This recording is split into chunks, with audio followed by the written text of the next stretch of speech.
یا الہی رحم فرما مصطفیٰ کے واسطے، یا رسول اللہ کرم کیجئے خدا کے واسطے، مشکل حل کر شہ مشکل کشا کے واسطے، کربلائے رد شہید کربلا کے واسطے۔ تیری نسل پاک میں ہے بچہ بچہ نور کا، تیری نسل پاک میں ہے بچہ بچہ نور کا، تو ہے عین نور تیرا سب گھرانہ نور کا، تو ہے عین نور تیرا سب گھرانہ نور کا۔ کیا بات ہے رضا اس چمنستان کرم کی، کیا بات ہے رضا اس چمنستان کرم کی، زہرا ہے کلی جس میں حسن اور حسین پھول، زہرا ہے کلی جس میں حسن اور حسین پھول۔ آقا کریم صلی اللہ تعالی علیہ وسلم کے وصال فرما جانے کے بعد حضرت ابوبکر صدیق رضی اللہ تعالی عنہ خلیفہ ہوتے ہیں، اور حضرت ابوبکر صدیق رضی اللہ تعالی عنہ کے وصال فرما جانے کے بعد حضرت عمر فاروق رضی اللہ تعالی عنہ خلیفہ ہوتے ہیں، اور حضرت عمر فاروق رضی اللہ تعالی عنہ کی شہادت کے بعد حضرت عثمان غنی رضی اللہ تعالی عنہ خلیفہ ہوتے ہیں، اور حضرت عثمان غنی رضی اللہ تعالی عنہ کی شہادت کے بعد حضرت مولا علی رضی اللہ تعالی عنہ خلیفہ ہوتے ہیں۔ اور جب سن 40 ہجری میں حضرت علی رضی اللہ تعالی عنہ کی شہادت ہوتی ہے تو اس کے بعد حضرت امام حسن رضی اللہ تعالیٰ عنہ خلیفہ بنائے جاتے ہیں اور آپ خلیفہ منتخب کیے جاتے ہیں۔ حضرت امام حسن رضی اللہ تعالیٰ عنہ نے خلافت سے دستبرداری کی اور خلافت کو حضرت امیر معاویہ رضی اللہ تعالیٰ عنہ کو سپرد کر دیا۔ حضرت امیر معاویہ رضی اللہ تعالیٰ عنہ سن 60 ہجری میں آپ کا وصال مبارک ہوتا ہے، اور حضرت امیر معاویہ رضی اللہ تعالیٰ عنہ یہ صحابی رسول ہیں، کاتب وحی بھی ہیں، اور آپ کی فضیلت اور آپ کے مرتبے کے تعلق سے اللہ کے حبیب صلی اللہ تعالیٰ علیہ وسلم کی بے شمار احادیث کریمہ مروی ہے۔ عزیزان ملت اسلامیہ، حضرت امیر معاویہ رضی اللہ تعالیٰ عنہ کا وصال جب 60 ہجری میں ہوتا ہے تو یزید یہ تخت نشین ہوتا ہے، اور جب یزید تخت نشین ہوتا ہے تو اس نے اپنی بیعت کے لیے ہر جانب اس نے خطوط روانہ کیے، خط روانہ کیا۔ مدینہ کا گورنر ولید بن عقبہ تھا، مدینہ کی سرزمین پر حضرت عبداللہ ابن زبیر، حضرت عبداللہ ابن عمر اور حضرت امام حسین رضی اللہ تعالیٰ عنہ مرجع خلائق تھے، اور یزید کو یہ معلوم تھا کہ مدینہ کی سرزمین پر ان تینوں حضرات سے بیعت لینا ضروری ہے، اس لیے اس نے ایک خط لکھا، اور خط لکھنے کے بعد ولید سے اس نے کہا کہ عبداللہ ابن زبیر، عبداللہ ابن عمر اور حسین سے بیعت لی جائے۔ جب ولید کے پاس خط پہنچتا ہے تو ولید کو سمجھ میں نہیں آتا ہے کہ وہ کیا کرے، تو ولید نے مروان کو بلایا، مروان بن حکم کو بلایا، اور بلانے کے بعد اس نے کہا کہ یہ یزید کا خط آیا ہے جس میں اس نے یہ فرمان جاری کیا ہے کہ عبداللہ ابن زبیر، عبداللہ ابن عمر اور حسین سے بیعت لی جائے۔ تو اس نے مروان کو بلانے کے بعد اس سے مشورہ طلب کیا، تو مروان نے کہا کہ اسی رات کے وقت میں حسین، عبداللہ ابن زبیر اور عبداللہ ابن عمر کو بلایا جائے، اور اگر وہ بیعت کر لیں تو ٹھیک ہے، ورنہ انہیں قتل کر دیا جائے۔ چنانچہ ولید نے ایک قاصد بھیجا حضرت عبداللہ ابن عمر کے پاس بھی، حضرت عبداللہ ابن زبیر کے پاس بھی، اور حضرت امام حسین رضی اللہ تعالیٰ عنہ کے پاس بھی۔ جب حضرت امام حسین رضی اللہ تعالیٰ عنہ کے پاس قاصد پہنچتا ہے تو آپ نے کہا کہ ٹھیک ہے تم چلو، میں تھوڑی دیر میں آتا ہوں۔ حضرت عبداللہ ابن زبیر رضی اللہ تعالیٰ عنہ نے فرمایا کہ ولید کی نیت ٹھیک نہیں لگتی ہے۔ امام حسین رضی اللہ تعالیٰ عنہ نے بھی فرمایا کہ ایسا لگتا ہے کہ حضرت معاویہ کا وصال ہو چکا ہے، اس کی خبر کے لیے ولید نے پیغام بھیجا ہے، اور یزید کی بیعت کے لیے بھی ہو سکتا ہے کہ پیغام رسانی کی ہو۔ چنانچہ حضرت امام حسین رضی اللہ تعالیٰ عنہ اور حضرت عبداللہ ابن زبیر رضی اللہ تعالیٰ عنہ، حضرت عبداللہ ابن عمر رضی اللہ تعالیٰ عنہ کے پاس جب یہ پیغام پہنچتا ہے تو حضرت امام حسین رضی اللہ تعالیٰ عنہ اپنے کچھ ساتھیوں کے ساتھ، اپنے کچھ جوانوں کے ساتھ ولید کے پاس پہنچتے ہیں۔ امام حسین حسین رضی اللہ تعالیٰ عنہ نے فرمایا کہ تم لوگ دروازے پر کھڑے رہنا، جب تک میں آواز نہ دوں تب تک تم اندر داخل نہ ہونا اور نہ تم یہاں سے ہلنا۔ چنانچہ حضرت امام حسین رضی اللہ تعالیٰ عنہ مدینہ کے گورنر ولید بن عقبہ کے پاس جاتے ہیں، اور جانے کے بعد ولید بن عقبہ نے آپ سے کہا کہ یہ یزید کا پیغام آیا ہے، یزید کا یہ ختم ہے، اس نے حکم جاری کیا ہے اور اس نے بتایا ہے کہ حضرت امیر معاویہ رضی اللہ تعالیٰ عنہ کا وصال ہو چکا ہے، وہ تخت نشین ہو چکا ہے، اور اس نے بیعت کے لیے کہا ہے۔ حضرت امام حسین رضی اللہ تعالیٰ عنہ نے فرمایا اس رات کے سناٹے میں چھپے چھپے میں یزید کی بیعت نہیں کر سکتا، تم باہر نکلو اور مدینہ والوں کو بلاؤ، سارے لوگ بیعت کر لیں گے تو میں بھی بیعت کر لوں گا، لیکن مجھ جیسا آدمی یہ چھپے چھپے بیعت نہیں کرے گا۔ چنانچہ ولید نے سمجھ لیا اور آپ سے کہا کہ ایسا ہے کہ آپ جائیے۔ حضرت امام حسین رضی اللہ تعالیٰ عنہ ولید کے پاس سے جب نکلنے لگے تو ولید کے پاس مروان بیٹھا تھا، تو مروان نے ولید سے کہا کہ آپ نے حسین کو جانے کیسے دیا، آپ حسین کو جانے کیوں دے رہے ہیں، آج آپ بیعت لے لیجئے ورنہ انہیں قتل کر دیجئے، اس لیے کہ اگر آج یہ قابو میں نہیں آئے تو ایسی صورت میں پھر یہ آپ کے ہاتھ نہیں آئیں گے۔ حضرت امام حسین رضی اللہ تعالیٰ عنہ نے مروان بن حکم سے کہا کہ اے مروان تو مجھے قتل کرے گا، یہ قتل کریں گے، سنو سنو تو جھوٹا ہے، کذاب ہے اور تو کمینہ ہے۔ یہ کہتے ہوئے حضرت امام حسین رضی اللہ تعالیٰ عنہ گورنر مدینہ ولید کے پاس سے نکل آتے ہیں۔ جب نکل آتے ہیں رات کا وقت گزر جاتا ہے، پھر دن کا وقت آتا ہے، پھر جب شام کا وقت آتا ہے تو ولید نے پھر ایک قاصد کو بھیجا، اور قاصد کو بھیجنے کے بعد اس نے کہا کہ آپ میرے پاس تشریف لائیے۔ حضرت امام حسین رضی اللہ تعالیٰ عنہ نے فرمایا کہ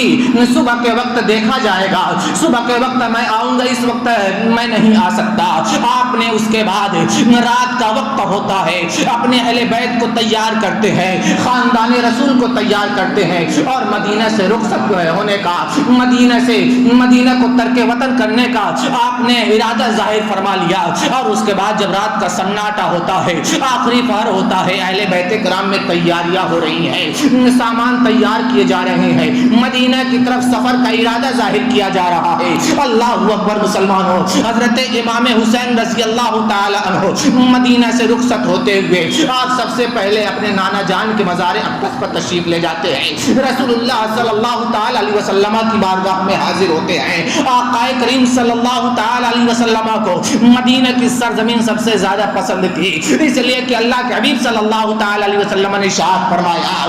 جو نبی جس جگہ میں انتقال کرتا ہے وہ جگہ اس نبی کو سب سے زیادہ محبوب اور پسند ہوا کرتی ہے، اور اللہ کے حبیب صلی اللہ تعالی علیہ وسلم کا وصال مدینہ کی سرزمین پر ہوا تھا۔ چنانچہ مدینہ کی سرزمین اللہ کے حبیب صلی اللہ تعالی علیہ وسلم کو سب سے زیادہ محبوب اور پسندیدہ تھی۔ اسی وجہ سے حضرت امام حسین رضی اللہ تعالیٰ عنہ کو بھی مدینہ کی سرزمین بے حد پسند تھی، اور آپ کو اس سے بے حد لگاؤ تھا، اس لیے کہ مدینہ کی سرزمین بھی آپ کی جائے پیدائش ہے، مدینہ کی سرزمین پر ہی آپ کا بچپن گزرا، مدینہ کی سرزمین پر آپ نے اپنے شب و روز کو گزارا، مدینہ کی سرزمین پر آپ نے اپنی زندگی کے اکثر لمحات کو گزارا ہے۔ اللہ اکبر مسلمانوں، نانا جان کی بارگاہ میں حضرت امام حسین رضی اللہ تعالیٰ بارگاہ میں آتے ہیں، مزار اقدس پر حاضر ہوتے ہیں، اور اس کے بعد اپنا آخری سلام پیش کرتے ہیں۔ جب آخری سلام پیش کرتے ہیں حضرت فاطمہ الزہرا رضی اللہ تعالیٰ عنہ کی بارگاہ میں آتے ہیں، اپنی امی جان کی قبر پر تشریف لاتے ہیں، وہاں سے بھی الوداعیہ جملہ کہا۔ حضرت امام حسین رضی اللہ تعالیٰ عنہ، حضرت امام حسن اپنے بھائی کے قبر پر آتے ہیں، وہاں سے بھی الوداعیہ جملہ کہہ رہے ہیں۔ اندازہ لگائیے کہ ترک وطن کتنی بھاری چیز ہے کہ اگر کوئی اپنے وطن معلوم کو چھوڑ کر کے کہیں صرف اور صرف تجارت کے لیے جاتا ہے، یا مال و اسباب کو تلاش کرنے کے لیے جاتا ہے، یا رزق کے لیے جاتا ہے، تو اسے کتنی تکلیف ہوتی ہے، اور مدینہ وہ چھوٹ رہا ہے جس کے بارے میں شاعر نے کہا ہے آج یواہ شہنشاہ کا روضہ دیکھو، کعبہ تو دیکھ چکے، کعبے کا کعبہ دیکھو، یا الہی ہی دکھا دے وہ مدینہ کیسی بستی ہے جہاں پر رات دن مولا تیری رحمت برستی ہے۔ حضرت امام حسین رضی اللہ تعالیٰ عنہ اشک بھرے آنسوؤں کے ساتھ آپ وہاں سے نکلتے ہیں، اور نکلنے کے بعد آپ مدینہ کی سرزمین پر تشریف لاتے ہیں۔ 4 شعبان المعظم سن 60 ہجری کو امام حسین 82 نفوس قدسیہ کے ساتھ آپ مدینہ سے نکلتے ہیں اور مکہ کی طرف روانہ ہوتے ہیں۔ اور جب آپ مکہ پہنچتے ہیں تو مکہ میں دار بنو عباس میں آپ قیام فرماتے ہیں۔ حضرت عباس ابن عبد المطلب رضی اللہ تعالیٰ عنہ کے خانوادے میں آپ کا قیام ہوتا ہے، اور حضرت عبداللہ ابن زبیر بھی ساتھ سفر میں تھے، وہ مقام ہجر میں قیام فرماتے ہیں۔ اور جب مدینہ کی سرزمین پر مدینہ کی سرزمین سے ہجرت کر کے ترک وطن کر کے مکہ پہنچتے ہیں تو حضرت امام حسین رضی اللہ تعالیٰ عنہ ان کے پاس کوفہ سے ایک خط آتا ہے۔ دراصل معاملہ یہ تھا کہ جب یزید تخت نشین ہوا تھا تو کوفہ کے لوگوں کے اندر بھی بے چینی اور اضطراب پیدا ہو گیا تھا، اور کوفہ کے لوگ بھی یزید کی بیعت کو قبول نہیں کر رہے تھے۔ اللہ اکبر مسلمانوں، کوفہ کے سرزمین پر سلیمان بن سرد کے مکان پر میٹنگ ہوتی ہے، اور اس کے بعد وہاں سے خطوط روانہ کیے جاتے ہیں، خط روانہ کیے جاتے ہیں مکہ کی سرزمین پر حضرت امام حسین رضی اللہ تعالیٰ کی بارگاہ ہے۔ جب وہ خط پہنچتا ہے، اس کا مضمون پڑھتے ہیں تو وہاں کے دریافت حال کے لیے حضرت امام حسین نے اپنے چچا زاد بھائی مسلم بن عقیل کو بھیجتے ہیں، اور آپ خط لکھ دیتے ہیں کہ میں اپنے بھائی چچا زاد بھائی مسلم بن عقیل کو آپ کے پاس بھیج رہا ہوں، وہاں سے اگر وہ رپورٹ نقل کر دیں گے بھیج دیں گے تو اس کے مطابق آپ کے پاس میں بھی تشریف لاؤں گا۔ چنانچہ حضرت مسلم عقیل جب کوفہ کی سرزمین پر پہنچتے ہیں تو 18,000 لوگوں نے حضرت مسلم بن عقیل کا ساتھ دیا، اور حضرت امام حسین رضی اللہ تعالیٰ عنہ کی تابعداری اور فرمانبرداری کا انہوں نے حلف لیا۔ اور اس کے بعد کوفہ کی سرزمین کے جو گورنر تھے وہ نعمان بن بشیر تھے، اور جب یزید کو یہ معلوم ہوا کہ کوفہ کی سرزمین پر مسلم بن عقیل آئے ہیں اور ان کا ساتھ دینے کے لیے کوفہ کے 18,000 لوگوں نے وعدہ بھی کر لیا ہے، حلف بھی اٹھا لیا ہے، چنانچہ نعمان بن بشیر کو کوفہ کے گورنری سے معزول کر دیا جاتا ہے، اور ابن زیاد کو جو نہایت صفاق ہے، نہایت جابر و ظالم شخص تھا، کوفہ کے سرزمین کا گورنر بنا کر کے اسے بھیجا جاتا ہے۔ یہ سب سے پہلے آنے کے بعد حضرت مسلم بن عقیل رضی اللہ تعالی عنہ کا جن لوگوں نے ساتھ دیا تھا انہیں ڈراتا ہے، دھمکاتا ہے، ان کی بیویوں کو بیوہ کرنے کی دھمکی دیتا ہے، ان کے بچوں کو یتیم کرنے کی دھمکی دیتا ہے، ان کے مال و متاع کو لوٹ لینے کی دھمکی دیتا ہے، اور ابن زیاد کے اس جابرانہ اور ظالمانہ صفاقانہ حکم نامے کی بنیاد پر حضرت مسلم بن عقیل کا ساتھ لوگوں نے چھوڑ دیا۔ ایک وقت آتا ہے کہ 30 لوگ حضرت امام مسلم کے ساتھ تھے۔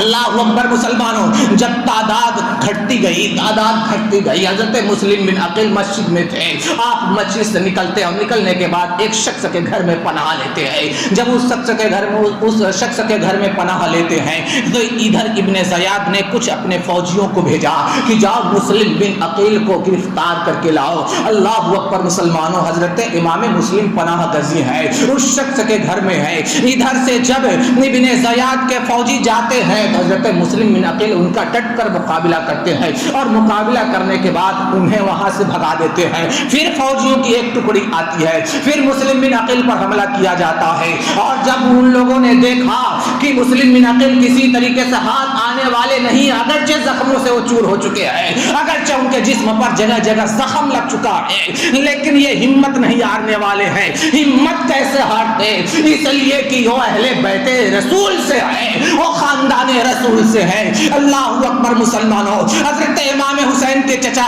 زاد بھائی ہیں۔ مسلمانوں ذرا اندازہ لگاؤ، حضرت مسلم بن عقیل ہے اور کوفیوں کا مقابلہ کر رہے ہیں، ابن زیاد کے فوجیوں کا مقابلہ کر رہے ہیں۔ چنانچہ اسی درمیان ابن اشعث نے کہا کہ اے مسلم، تم ہتھیار کو ڈال دو، میں تمہیں امان دیتا ہوں۔ حضرت مسلم بن عقیل دیوار سے سہارا لے کر کے آپ بیٹھ جاتے ہیں، اور اس کے بعد ابن اشعث کے قول کی بنیاد پر آپ نے اپنے ہتھیار کو رکھ دیا اور اس کی امان ایمان کی بنیاد پر آپ نے کہا کہ اگر تم نے امان دیا ہے تو میں لڑنا بند کر دیتا ہوں۔ اس کے بعد جیسے ہی حضرت مسلم بن عقیل نے اپنے ہتھیار کو رکھا تو ان لوگوں نے ہتھیار پر قبضہ کر لیا اور مسلم بن عقیل کے ہاتھ کو جو کمان کا تیر ہوتا ہے اس کمان کے تیر اور رسیوں کمان کے رسیوں سے آپ کے ہاتھ کو باندھ دیا جاتا ہے۔ حضرت امام مسلم نے کہا کہ سنو، تم نے پہلی بدعہدی کی ہے، یہ تمہاری پہلی بدعہدی ہے کہ تم نے امان دیا ہے، میری تلوار پر قبضہ کر لیا ہے اور کمان سے میرے ہاتھ کو باندھ دیا ہے۔ ابن اشعث سے حضرت مسلم نے فرمایا، مسلم بن عقیل نے کہا کہ سنو، مجھے نہیں لگتا کہ اے ابن اشعث تمہاری بات ہے، تمہارا امن قبول کیا جائے گا۔ چنانچہ حضرت مسلم بن عقیل کو ابن زیاد کے پاس لے جایا جاتا ہے۔ حضرت مسلم بن عقیل رضی اللہ تعالیٰ عنہ ابن زیاد کے پاس شہید کر دیا جاتا ہے۔ ادھر حضرت مسلم بن عقیل کے ہاتھوں پر جب لوگوں نے یہ حلف اٹھا لیا تھا ان کی ہم آپ کا ساتھ دیں گے، اور ابن زیاد ابھی کوفہ میں نہیں آیا تھا، تو حضرت مسلم بن عقیل نے خط لکھ دیا تھا کہ بھائی جان، کوفہ کی سرزمین کے حالات ٹھیک ہیں، آپ مکہ سے تشریف لا سکتے ہیں۔ چنانچہ جب یہ خط پہنچتا ہے ادھر مسلم بن عقیل کی شہادت ہو جاتی ہے اور حضرت امام حسین رضی اللہ تعالیٰ عنہ وہاں سے رختے سفر باندھتے ہیں۔ جب مکہ کے لوگوں کو یہ معلوم ہوتا ہے کہ امام حسین اپنے قافلے کے ساتھ کوفہ کی طرف روانہ ہونے والے ہیں تو آپ کی بارگاہ میں حضرت عبداللہ ابن عباس رضی اللہ تعالیٰ عنہ آتے ہیں اور آنے کے بعد کوفہ کے لوگوں کی بدعہدی کے بارے میں بتاتے ہیں کہ کوفہ کے لوگ بدعہد ہوتے ہیں، ان سے وفا کی امید نہ رکھی جائے، وہ وفا شکن ہوا کرتے ہیں۔ حضرت امام علی مقام رضی اللہ تعالیٰ عنہ کی بارگاہ میں حضرت عبداللہ ابن زبیر نے بھی یہی عریضہ پیش کیا کہ آپ